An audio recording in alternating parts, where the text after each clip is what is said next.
अनियमितीकरण और मुआवजा राशि की मांग को लेकर पिछले 17 दिनों से संविदा विद्युत कर्मचारी अनिश्चितकालीन हड़ताल पर है।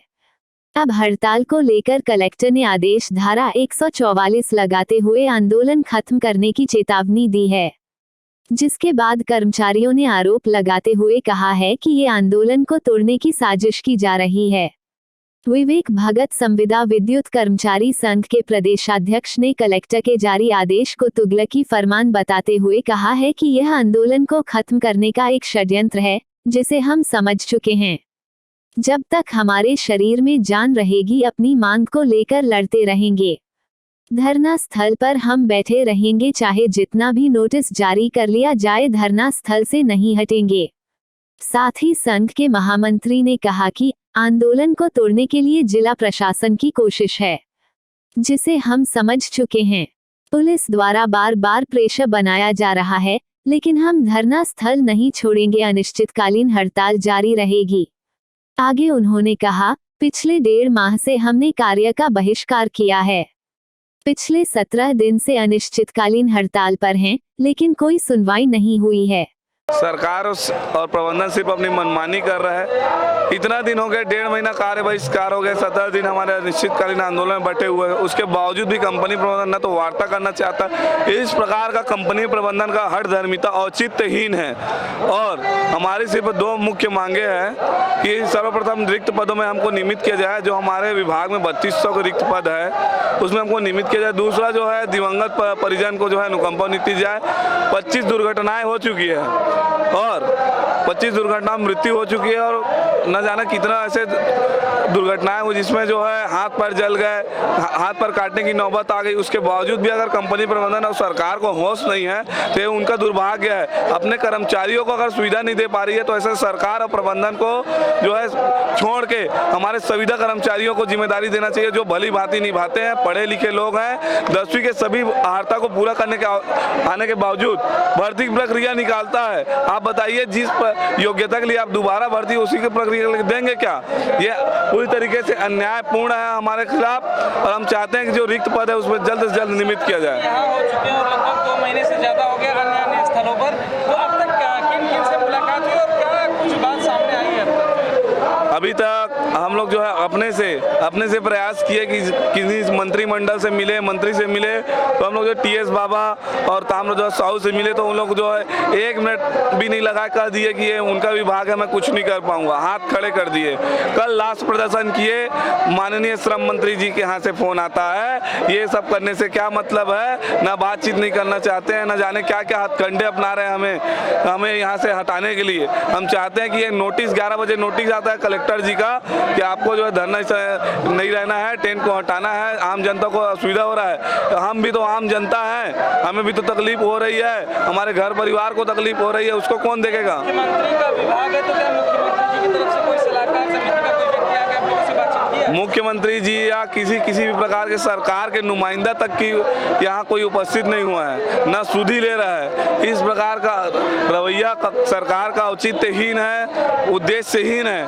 क्योंकि अगर कंपनी के जो विद्युत कंपनी सरप्लस कंपनी में आता है, वो जो है अगर उनके विभाग के कर्मचारी को इस प्रकार रोड में उतरना पड़े, तो अन्य विभाग को सोचिए क्या स्थिति होगा। और जबकि हमारे विभाग में 2-2 साल का नियमितीकरण करने का परंपरा रहा है, उसके बावजूद भी नियमितीकरण नहीं किया जाता है। 2007, 2009, 2011 में संविदा में भर्ती हुआ था और नियमितीकरण 2 साल में हुआ है। उसके बावजूद इस प्रकार का रवैया समझ नहीं आता, समझ से परे है कि ऐसा क्या हो गया कि 25 कुछ लोग इसमें ऐसे भी हैं जो परिवार से संपर्क रखते हैं, मतलब उनकी शादी हो चुकी है, ऐसे में 17 दिनों से बेरोजगारी का आलम झेल रहे हैं। आने वाले समय में कब तक ऐसा हो पाएगा? क्योंकि परिवार का भी जीविकोपार्जन करना है। परिवार वाले केवल और केवल चावल और पानी नमक करके ही खाना खा रहे हैं, और उनके खाने के पैसे नहीं है, तंगी में जी रहे हैं, उधारी लेना पड़ रहा है। उसके बावजूद भी इनका हौसला मजबूत है। इनका कहना है कि परिवार वाले हमारे जिम्मेदारी है, लेकिन तभी जाएंगे जब नियमितीकरण हो जाएगा। उधारी के माध्यम से चला रहे हैं या किसी भी प्रकार का अपना परिवार को सुरक्षा दे रहे हैं, लेकिन ये कंपनी जो है और सरकार जो है हमारे संविदा कर्मचारी को सुरक्षा प्रदान नहीं कर रहे हैं। अच्छा, धारा 144 लागू हो चुकी है, तो क्योंकि आपको अभी धरना स्थल खाली करना, तो आगे का क्या प्लान है? हम लोग धरना स्थल या अपना कार्यक्रम तब तक नहीं बदलेंगे जब तक कि हमको नियमितीकरण नहीं मिल जाए। माननीय मुख्यमंत्री जी से मैं निवेदन करना चाहता हूँ जल्द से जल्द हमें बुलाए। एक उनका नारा था कि भूपेश है भरोसा है, और खुद वो कहते हैं काका अभी जिंदा है। तुमसे मैं चाहता हूँ अगर काका जिंदा है तो बुलाए, हमें बुलाए और नियमितीकरण का आदेश हमारे हाथ में थमाए और हमारे संविदा कर्मचारी ऑर्डर को लेके घर जाए। अगर नहीं किया तो क्या करोगे? अगर हमको नियमितीकरण नहीं किया तो हम लोग जो है 32 जिलों का जो है छत्तीसगढ़ के सभी जिलों का पूरा घेराव करेंगे और जो है हमारे डंगनिया घेराव दोबारा करेंगे और तब तक वहाँ से नहीं हटेंगे जब तक हमको नियमितीकरण नहीं मिल जाता। उमेश पटेल, महामंत्री, छत्तीसगढ़ विद्युत संविदा कर्मचारी संघ।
हम आपसे पूछ रहे थे कि इतना दिन तक आप कहाँ गए थे?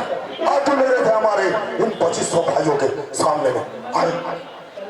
अच्छा, मैं तो यहीं पर बैठा था, तुझे दिखाई नहीं दिया? अरे वो छोटे से शहीदा के बीच में बैठा था, तुझे दिखाई कैसे नहीं दिया? अरे आपका चश्मा लग गया भैया, हमको दिखता रहेगा वो तो बदल जैसे हमें भी चश्मा लगाना पड़ता है। मैं छोटे बोल तुम क्या चाहता है? आने का प्रयास कर रहा है लेकिन सरकार रोक दे रही है। उनको बस नियुक्तिकरण चाहिए, हमको नियुक्तिकरण दिला दो महाराज जी। अरे जरूर मिलेगा, थोड़ा सब्र करो, मिलेगा जरूर मिलेगा। दोनों बड़ा भाइयों हम अपने अंदर उसे करने वाला भजन मनाए जोरदार ताली बजा स्वागत करो। और एक और जबरदस्त बात बताते हैं, हमें ऋषि बना लिया भाई।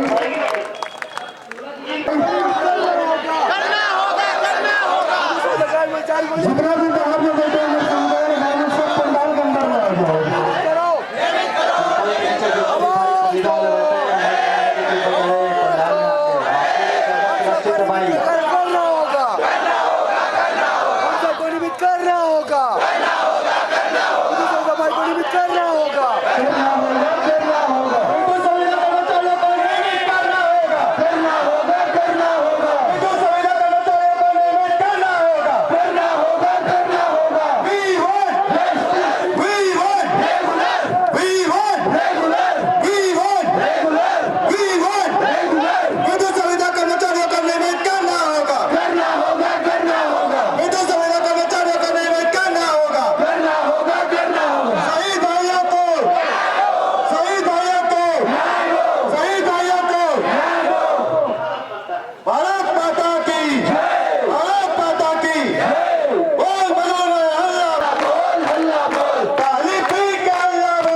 जो सरकार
For more news updates, do subscribe, like, share and comment. Clipper 28.